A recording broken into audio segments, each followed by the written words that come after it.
नाज़रीन अस्सलाम वालेकुम। मैं फिर आपको तंग करने के लिए आ गया हूँ, लेकिन आप नॉब है, आप चैनल बदल सकते हैं।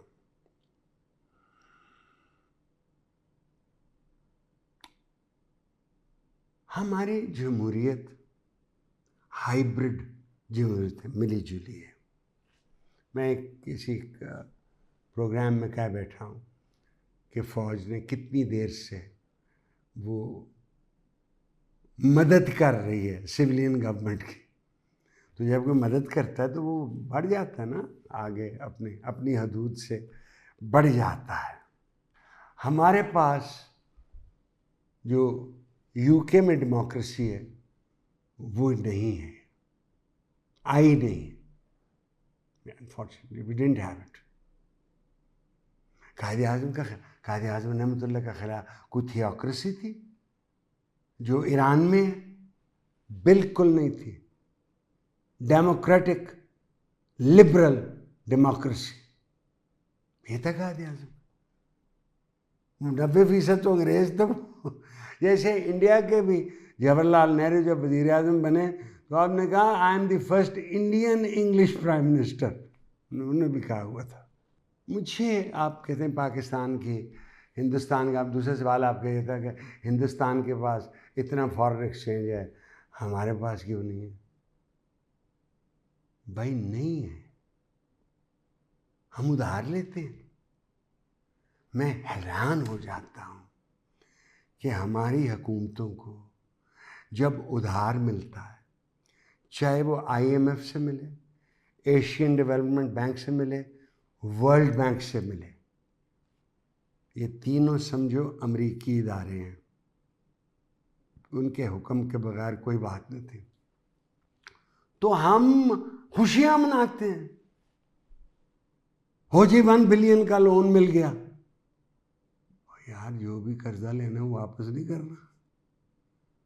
मैं कह चुका हूं, जो घर कर्जे पे चले वो तंग है, जो कंपनी कर्जे पे चले वो तंग है, जो सूबा कर्जे पे चले वो तंग है, जो मुल्क कर्जे पे तले उसका हशर खराब है।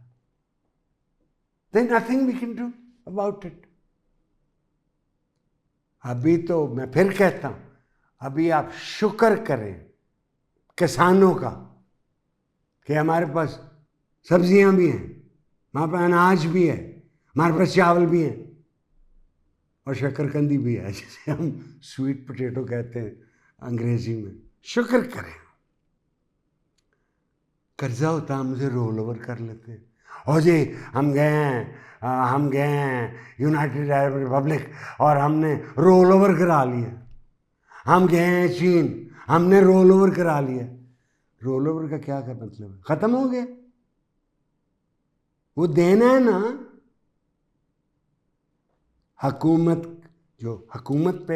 हुकूमत करने के लिए खर्चा बहुत ज़्यादा है, बहुत ज़्यादा। हम यूटिलिटी स्टोर कॉरपोरेशन, बड़ा अच्छा आइडिया था। यूटिलिटी स्टोर कॉरपोरेशन बाजार से सस्ती कीमत, करप्शन से तबाह हो गई। हम जो काम करते हैं शायद हमारी जीन्स के अंदर करप्शन है, हो जाता है। अब क्या हुआ? अब मान रहे हैं कि हुकूमत का साइज हमें कम करना है, हमने कम करना है। क्या इससे कुछ लोगों का नुकसान होगा? हाँ होगा। उन्हें पेंशन मिली हुई है भाई, पेंशन करें और अपना। मैं जब कभी पढ़ाया करता था ना तो बहुत गरीब बच्चे आते थे, मैं कहता था तू रेड़ी लगा ला यार, रेड़ी लगा के पैसा कमा, लॉ की डिग्री मिलेगी ना आपको। और मैंने आपका फॉर्म देखा है, आपने 3rd क्लास में BA पास किए, 3rd क्लास में FA पास किए, आपको सबसे आसान है कॉलेज में, लॉ कॉलेज में दाखिला ले लेना। तो लॉ कॉलेज में डिग्री मिलेगी, वकील तो नहीं बनेगा ना। हमारा बेटा अब्बास आया है बारट लॉ करके, LLM करके, मैंने कहा वकील नहीं बने हैं, आपको लाइसेंस, आपको मौका मिला है उस क्लब में आने का। 5 से 7 साल लगेंगे आपको वकालत समझने में। आपका ख्याल है कि वकील बन जाए, है नहीं हो जाता। ये नहीं होता जी। इसलिए बेटा ये नया कर्जा मिल जाना कोई बड़ी खुशी की बात नहीं है। What is the answer? खर्चे कम करो सबके। आपने जो मेंबर नेशनल असेंबली हैं उनकी तनख्वाहें बढ़ा दी, महीने जो के मिलते हैं उनको पैसे, अच्छा उनको कर लें, उनको कर लें। किसान मारा जाए कोई फर्क नहीं पड़ता। ये शॉर्ट साइटेडनेस है। आप दूर की निगाह से चीज़ें देखें ना, दूर की निगाह से। ये जो मैं आज फैसला कर रहा हूँ इसका 5 साल बाद 6 साल बाद असर क्या होगा। कई तो फैसले जो हुए हैं पिछले 2-3 साल में, आप क्या देख रहे हैं? फैक्ट्रियां बंद हो रही हैं। मैंने 119 फैक्ट्रियां हैदराबाद में बंद हुई हैं। That's the second biggest city in Sindh. ये कि सब गरीब हो गए? नहीं, जो ईमार हैं, अमीर लोग हैं, वो अमीर से अमीर तक हो गए। जो गरीब है वो मारा गया। जो अपने आपको लोअर मिडिल क्लास कहता है। आज मेरे पास एक बच्चा आया हुआ था, उनका नाम हुमायूं है शायद। मैं क्या आपकी तनख्वाह क्या है? कहती है 2000 रुपये। मैं क्या, आप गरीब आदमी, आप गरीब हैं, आपकी तनख्वाह तो कम है। जो अनस्किल्ड लेबर है, मजदूर है, उसकी तनख्वाह ज़्यादा है। आप किसके में सूट पहन के आ गए? सो गुर्बत है। और गुर्बत, एक मेरे उस्ताद कहा करते थे, गुर्बत एक गुनाह है। और इसके जिम्मेदार कौन है? उमरा, अमीर लोग और हुकूमत। और किए, और कुछ किए हमने। सोशल सिक्योरिटी बेनिफिट हमने किए, employees old age benefit scheme शुरू की भुट्टो साहब के दौर में। ये स्कीम शुरू हुई थी। और मैट्रिक तक तालीम की भुट्टो साहब के दौर में हुई थी। अब हमने आइन में अमेंडमेंट की है 18th अमेंडमेंट में कि तालीम हुकूमत देगी। हुकूमत के पास पैसे नहीं है, तालीम क्या देगी? अच्छा, आज क्या करें? हम क्या करते हैं? हम नोट छापते हैं। 5000 के क्या होता है? कागज होता है। यहाँ 5000 में आप जितने ज़्यादा नोट छापेंगे उतनी ज़्यादा महंगाई होगी। शुक्र है खुदा गंजे को नाखून न दे, और कुदरत की मेहरबानी मुझे गंजा पूरी तरह नहीं बनाया गया। मैं हुकूमत में होता, मैं 5000 का नोट ख़त्म कर देता। मैक्सिमम नोट 500 रुपया। अब देना रिश्वत। चलो, मुझे ये बताया गया कि अब रिश्वत डॉलरों में दी जाती है। ऑलराइट, मैं क्या कर सकता? प्रिवेंशन ऑफ करप्शन एक्ट 1947 का नहीं हुआ उससे कुछ। नेशनल अकाउंटेबिलिटी ब्यूरो बना और कमीशन बन गई। पहले NBR बनी थी, नेशनल इंडस्ट्री बन गई है। क्या हुआ उससे? क्या हुआ?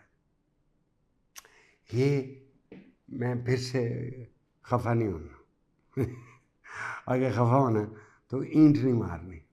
आपकी बड़ी मेहरबानी। मुझे कभी कभी लगता है कि हम दांतों से नीचे दीन इस्लाम समझे नहीं, दांतों से नीचे। हमने उस अजीम शख्स जो पैगाम लाए, ना हमने उनकी ज़िंदगी पढ़ी, ना हमने उनके खुलफाए राशिदीन की ज़िंदगी पढ़ी। याद है हज़रत उमर से पूछा गया आपने कमीज़ कैसे बनाई, या आपने जोगा कैसे बनाया? उसने कहा एक मेरा एक मेरे बेटे का था, मैंने वो मिला के बनाया। आप इनसे पूछ सकते हैं क्यों आ रही है ये मर्सिडीज बेंज़ें? क्यों भाई? क्या आप छोटी गाड़ी में जाए आपका रुतबा कम हो जाएगा? काजी फैज़ ईसा साहब जो हमारे चीफ जस्टिस भी रहे, मैं उनको पसंद नहीं करता था जो वो करते थे अदालत में, उसकी वजह से। उनके टाइम में वो जो रेजिडेंस है सुप्रीम कोर्ट की, वहाँ से पैदल आया करते थे सुप्रीम कोर्ट। मुझे ये हरकत पसंद थी। मलक महराज खालिद छोटी गाड़ी में जाते थे, वो केयर टेकर प्राइम मिनिस्टर थे, बगैर झंडे वाली गाड़ी पे मैंने एक दिन उनको पिंडी के पुराने एयरपोर्ट पे देखा। और वो वीआईपी में नहीं गए, वो आम में गए। ये होती है हम्बलनेस। हाँ कहते ना, वो एक सिंध का वज़ीर आज़म वो गया था, मैंने कल परसों शायद ये बात की थी, घर में देखने के लिए। हाँ, 21 गाड़ियों या 31 गाड़ियों के कैवलकेड में आप गुर्बत का पता करने जा रहे हैं, गुर्बत का पता करने जा रहे हैं इस शान और शौकत से।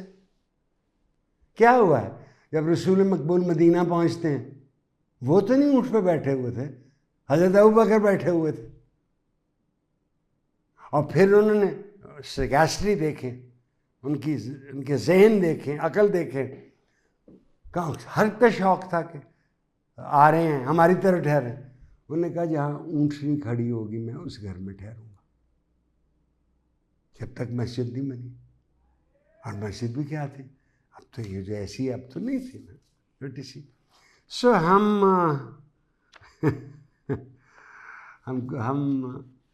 हमने सीखा नहीं है, हमने सीखा नहीं है।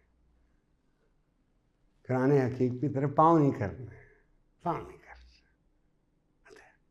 मुर्दे के ऊपर जाने, घर से दुल्हन जा रही जाने। We have not understood it, ना कोशिश की है हमने। तभी मैं कभी कभी कहा करता हूँ, भाई एक दफ़ा कहा है कि कायद आज़म रहमतुल्लाह अलैह को उर्दू की बजाय, उर्दू तो है महाजर की ज़बान, कौन सा सूबा है पाकिस्तान जिसकी मादरी ज़बान उर्दू है? तो शायद वो वक्त था अरबी बताने। कौमी ज़बान क्या होगी? अरबी। 10 साल में हम सब अरबी सीख जाते, मौलवी की ज़रूरत ही नहीं रहती होती फिर भी, लेकिन वहाँ है तफसीरें लिखी गई, तफसीरें, हर बंदे ने तफसीर लिखी हुई जिसको मौका मिलता है। अब मुझे इशारा तो नहीं हुआ, लेकिन मैं ज़ाती तौर समझता हूँ मैंने वक्त ज़्यादा ले लिया। इजाज़त चाहता हूँ, अल्लाह हाफ़िज़।